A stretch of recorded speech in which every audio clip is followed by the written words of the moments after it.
श्रावण की जो शिवरात्रि आएगी 26 जुलाई की रहेगी, उस दिन शाम को 7 बजे ऑनलाइन शंकर भगवान का अभिषेक करेंगे। ब्राह्मण सफेद मिट्टी के शिवलिंग का निर्माण करेंगे। वैश्य पीली मिट्टी के शिवलिंग का निर्माण करेंगे। क्षत्रिय लाल मिट्टी के शिवलिंग का निर्माण करेंगे और शुद्ध आदि काली मिट्टी की शिवलिंग का निर्माण करेंगे। और जब अगर कोई मिट्टी नहीं मिले तो जो मिट्टी तुम्हारे गमले में हो, तुम्हारे घर के कोई क्यारे में हो, चाहे वो सफेद हो, चाहे वो लाल हो, चाहे वो पीली हो, चाहे वो काली हो, किसी भी मिट्टी से शिवलिंग का निर्माण कर लेंगे। क्या क्या सामग्री चढ़ेगी ये अगली कथा में आपको सूचना मिल जाएगी कि हमें क्या क्या शंकर भगवान को चढ़ाना है। काली मिर्ची तो चढ़ेगी, पर साथ में और भी जो सावन आता है, जैसे नवरात्रि आती है ना, तो नवरात्रि में माता जी कौन सी चीज पर बैठ कर आई उसके हिसाब से माता जी का श्रृंगार होता है। माता जी को भोग भी लगता है तो उस हिसाब से लगता है कि माँ इस नवरात्रि में कौन सी वाहन पर बैठ कर आई है। दीपावली पर लक्ष्मी जी आती है तो काय पर आई है। मकर संक्रांति आई है तो काय पर आई है। उसका एक नियम देखा जाता है। तो श्रावण महीने में जो इस बार श्रावण आया है तो उसमें क्या चीज चढ़ा दी जाए जिसका फल पूरे विश्व में जो भी अभिषेक करे। और शिवरात्रि का अभिषेक है, इसलिए शाम के समय पर रात्रि में कभी भी हो सकता है। शंकर की शिवरात्रि के दिन उसका मतलब ही शिवरात्रि, कभी भी कर सकते। तुम्हारे नगर में कोई ब्राह्मण जन हो, तुम्हारे परिचित हो, तो उनको भी अभिषेक में साथ में बिठा सकते हैं, उनसे भी संकल्प पूजन करा सकते हैं। मना पर 7 बजे सब आनंद लेंगे। उस समय तो हमारी कथा बाबा देवाधिदेव महादेव की कथा इंदौर में चलेगी, खेड़ापति शिव महापुराण उस समय पर रहेगी। तो इंदौर वासियों को तो बड़ा लाभ मिलेगा कि वो रात्रि को 7 बजे अपनी अपनी थाली लेके घर वहीं आ जाएंगे, हो सकता है कई तो ये तो पर दिल से हृदय से बाबा से जुड़ना। उस अभिषेक का फल क्या मिला? कल आदरणीय जगदीश जी द्विवेदी जी बता रहे थे, उनकी बेटी बता रही थी कि मैंने जो अभिषेक करा था उसका फल मुझे मिला। द्विवेदी जी बता रहे थे मैंने जो अभिषेक करा था श्रावण की शिवरात्रि में उसका फल मुझे मिला था। ऐसे आप भी बैठे होंगे, आप मैंने भी अभिषेक करा होगा, उसका फल क्या मिला या आप ही जान सकते। शिव कृपा। अगर श्रावण के सोमवार का व्रत कर रहे हो तो पशुपति व्रत मत करना, और पशुपति व्रत कर रहे हो तो श्रावण का सोमवार का व्रत नहीं करना। दोनों में से एक चीज चाहिए, व्रत है करो। और अगर श्रावण का महीना पूरा निकल जाए और तुम्हारे 2 व्रत हुए तो 2 व्रत रहने दो, फिर बाद में कर लेना। अगर आप सोमवार करते हो, श्रावण का महीना करते हो तो। और कई माताएं पूछती हैं हमारा चतुर्मास का व्रत चलता है तो फिर 4 महीने बाद पशुपति व्रत करना। अगर चतुर्मास का व्रत करते हो, पशुपति व्रत का एक नियम है कि इस व्रत के साथ में दूसरा व्रत अगर फंस रहा है तो पहले आप जो व्रत करती हुई आई हो पहले वो कर लो, फिर पशुपति व्रत बाद में कर लो। पहले जो करते हो, शंकर भगवान ये कभी नहीं कहते कि किसी देवता का अपमान करो। तीज पड़ गई तो तीज का व्रत कर लो, हरताली का तीज पड़ गई हरताली का व्रत कर लो, चतुर्थी पड़ गई चतुर्थी का व्रत कर लो, पंचमी पड़ गई पंचमी का व्रत कर लो, छठ पड़ गई छठ का व्रत कर लो।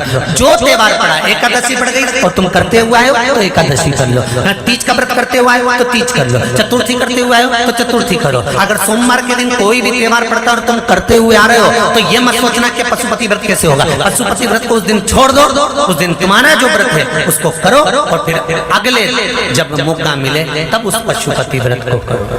पशुपति व्रत की कोई किताब नहीं है, पशुपति व्रत का कोई पाठ नहीं है। पशुपति व्रत का केवल एक नियम है, सुबह स्नान कर कर पूजन करने के लिए थाली लगा लो, पूजन की थाली में जो तुम रखते हो चंदन, रोली, मोली, जनेऊ आदि पुष्प, बेलपत्र, जल, दूध, पंचामृत सारी सामग्री रखकर भगवान शंकर के मंदिर में जाकर पूजन करो। शिव मंदिर में पूजन कर कर उस थाली को लेकर वापिस सजाओ। सुबह तुम्हें फलाहार करना हो तो फलाहार करो, थाली लाकर रख दो।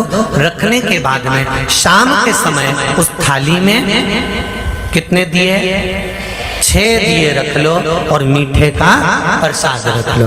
घर में बना हुआ कोई भी प्रसाद जो शंकर जी के लिए बना, प्रसाद में विभाजन मत करना कि मेरे बच्चों के लिए मैं बना कर रख दूं आधा और आधा मंदिर ले जाऊं, नहीं, उतना ही बनाना जो भगवान के लिए बनाया, उसके लिए समर्पित किया गया। प्रसाद बना कर ले जाओ। प्रसाद के 3 हिस्से, शंकर भगवान का शाम को उसी थाली से पूजन। जो थाली लेकर गए थे उसमें जो रोली, मोली, चंदन, अबीर, गुलाल जो तुमने रखा है, मंदिर से जब आओ तो थोड़ा थोड़ा बचा कर लेकर आना, क्योंकि शाम को थाली वापिस नहीं लगेगी। वही थाली लगी हुई वैसी की वैसी, थोड़ा वो सामान कम पड़े तो भले रख लो, पर वैसी की वैसी थाली लेकर जाना है। उसमें 6 दिए, मीठे का प्रसाद, मीठे के हिस्से, प्रसाद के हिस्से घर में कर मत लेकर जाना। मंदिर में बैठकर प्रसाद के 3 हिस्से करना, तीनों बाबा के सामने रख देना और बाबा के चरणों में 5 दिए प्रज्वलित करना। बाबा से निवेदन करना, आज मेरा पहला पशुपति व्रत है, आप स्वीकार करना मेरे बाबा। उसको कहकर बाबा से विनती कर कर जो आपका भाव है वो कहकर 1 दिया दिए 6 जमीन पर रखना, 5 दिए जलाने के बाद में 1 दिया वापिस बिना जलाया हुआ थाली में रखना, फिर लेकर आना। ये नहीं कि थाली की थाली में रखने दिया और तुमने 5 दिया लगा कर दिया वापिस, उस भूमि पर रखना चाहिए।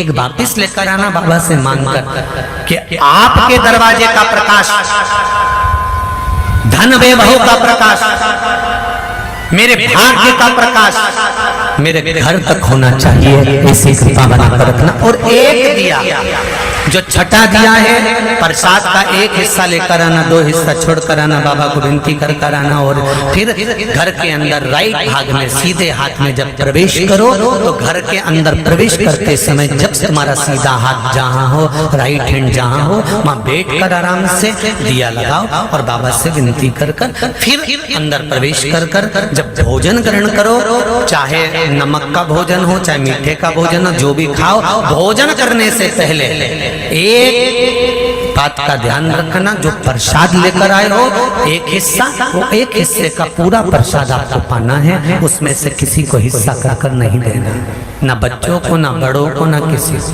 बस वो प्रसाद आप खाइए और फिर साथ में भोजन कर लीजिए। फिर तुम्हारी मर्जी पड़े, जितना जोरदार एक बैठक में जितना निपटा लो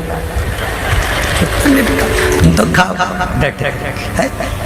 ऐसा पशुपति व्रत है। पशुपति व्रत पूरे दिन फलाहार का नहीं होता। काय का नहीं होता? पूरे दिन फलाहार का नहीं होता।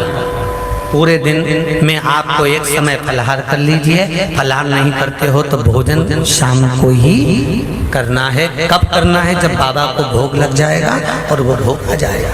इसलिए पशुपति व्रत में आटे का हलवा, चावल की खीर वगैरह जो भी आप बना सकते हो। ऐसा नहीं है कि मावे का ही बनाओ और तुम पति के प्राण खाओ कि नहीं, तुम तो मावई लाओ, खोई लाओ, जाओ जरा मावई लाओ, खोई लाओ, दूध का सामान ला। नहीं, तुम्हारे आटा हो तो आटा सेक कर बना लो। जरूरी है कि बहुत सारा सामान बना। शिव को समर्पित। आशा करता हूँ कि आपको यह वीडियो अच्छा लगा होगा। ऐसे ही और इन्फॉर्मेटिव वीडियो के लिए हमारे चैनल सनातन ही सत्य को सब्सक्राइब करना ना भूलें। धन्यवाद। श्री शिवाय नमस्तुभ्यम।